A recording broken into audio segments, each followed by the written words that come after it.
এই দেখেন আজকে নতুন জামা পরছি। টাকা যায় কিন্তু পছন্দ মতো কাপড় চোপড় কিনতে পারি না, কি করবো, করার নাই।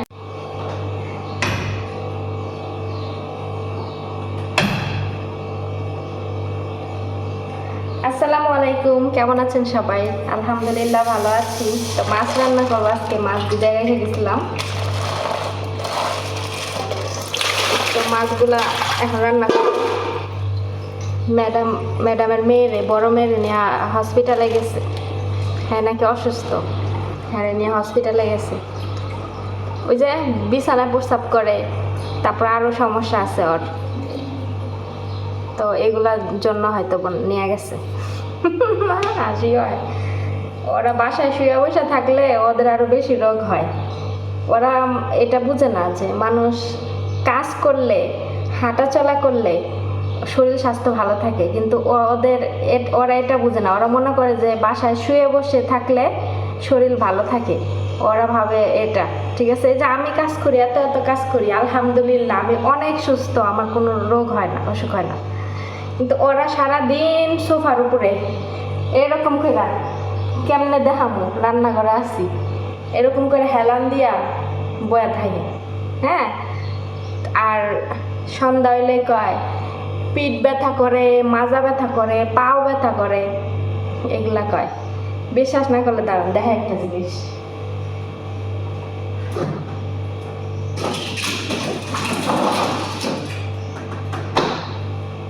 এই দেখ, এরকম 5 বোতল বরফ ফ্রিজে আমার ম্যাডাম পানির বোতল রেখে দিছে বরফ বানায়া। হ্যাঁ, সন্ধ্যা হইলেই পাও ব্যথা করে, তখন এই পায়ের ভিতরে বরফগুলা ই করে ধরে রাখে। তাইলে স্কুল নাই, ডিউটি নাই, বাসায় রয়েছে, একটু হাঁটাচলা করুক। বিকালে এত বড় বাড়ি উঠান, বিকালবেলা উঠানে বের হয়ে একটু হাঁটাচলা করুক, কিংবা ঘরের ভিতর দিয়ে হাঁটুক না, এগুলা করবো না। সারাদিন সোফার মধ্যে হেলান দিয়ে বয়ে থাকবো এমনি, আর খাইব। তারপরে হচ্ছে সন্ধ্যা হইলে কইব এই দহরি, আর হে দহরি আউয়ারি, মানে এগুলা, মানে পিঠ ব্যথা করে, মাজা ব্যথা করে, এরকম করে। ওই হ্যার বড় মেয়েও ওইরকমই, হ্যাঁ বড় মেয়েও ওইরকমই। রান্না এদিকে বসাই দিয়েছি। আজকে আমি মাকবুস রান্না করবো। অনেকদিন ধরে মাকবুস রান্না করি না, প্রতিদিন শুধু ওদের পছন্দের রান্না করি। তো এই মাকবুসটা আমার ম্যাডামের হাজব্যান্ড অনেক বেশি পছন্দ করে, তো উনি বলছে আজকে রান্না করতে।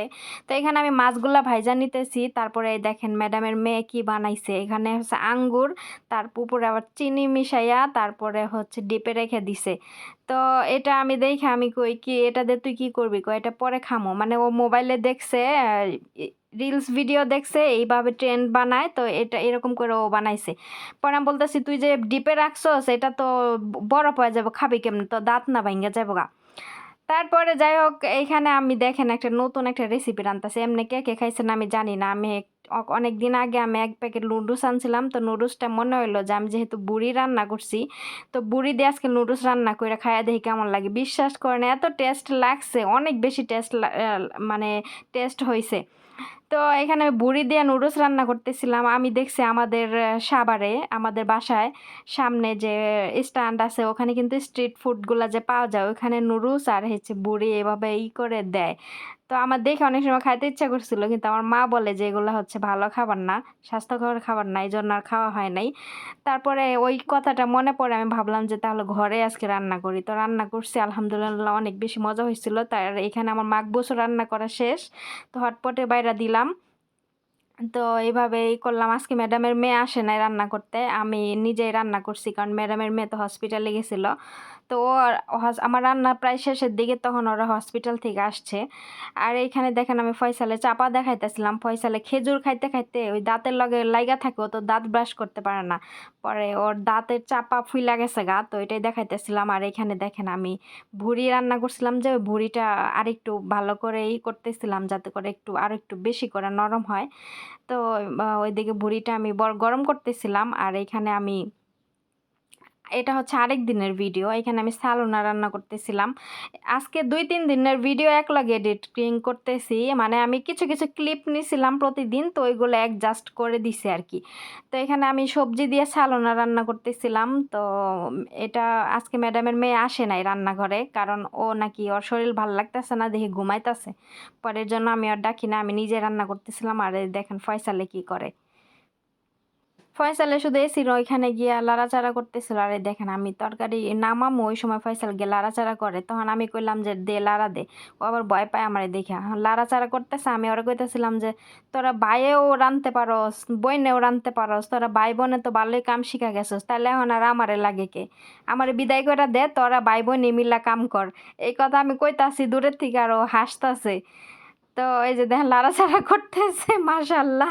সবাই ফয়সালের জন্য দোয়া করবেন যে ফয়সালকে যারা আমার ভিডিওতে দেখেন, চিনেন, ওকে যারা পছন্দ করেন, ভালোবাসেন, অবশ্যই ফয়সালের জন্য দোয়া করবেন। আল্লাহ জানে ওরে ভালো রাখে, সবসময় সুস্থ স্বাভাবিক রাখে। তো এখানে আমার রান্না শেষ। এখন আমি আরেকটা বাটিতে আজরায় রাখবো। তারপরে থালা বাসন এগুলো যা যা আছে ধুইয়া তারপরে রান্নাঘরে কাজ শেষ করব। তো এখানে ছালোনার একটু ঝোল বেশি রাখছি, কারণ ম্যাডামরা ছালোনার ঝোল একটু বেশি পছন্দ করে, তো ওইভাবে বেশি করে রাখছি। আর ওই ফয়সালে দেখেন ও খালি এই করতেছিল, ও যতক্ষণ রান্নাঘরে থাকুম ওই থাকবো সাথে। দেখেন ফয়সাল কেমন অসহায়ের মতো বসে আছে। ওর মা 3 বোন ওরা সবাই গেছে ওর ফুপুদের সাথে ঘুরতে। তো ফয়সাল আর আমি বাসায়, আমি বসে বসে ফয়সালটা পাহারা দিতেছি। এতক্ষণ আমার কাজ ছিল, তো এখন কাজ শেষ, এখন আমি বসে বসে ফয়সালের পাহারা দিতেছি। তো ফয়সাল একটা গান পছন্দ করে, আমি ওই গানটা ছাড়ছি। ফয়সাল আইরে নাচা, মানে নাচতাছে, ওই গান শুনলে ফয়সাল নাচে। পরে আমি ছাইড়া দিছিলাম, ভাবলাম যে বসে আছে চুপচাপ একটু ই করুক। পরে দেই এমন জোরে জোরে লাফাইতাছে আর নাচতাছে, পরে গান বন্ধ করে দিছি। ফয়সাল, ও ফয়সাল, দেখেন সবাই ঘুরতে গেছে, ওরে নেয় নাই, জীবনে নিবও না, কোন আত্মীয় স্বজনের বাসায় জীবনে নেয়ও না। কপাল, মায়া লাগে অনেক ওর জন্য। যাই হোক, আমার কাছে থাকলেও ভালো থাকে।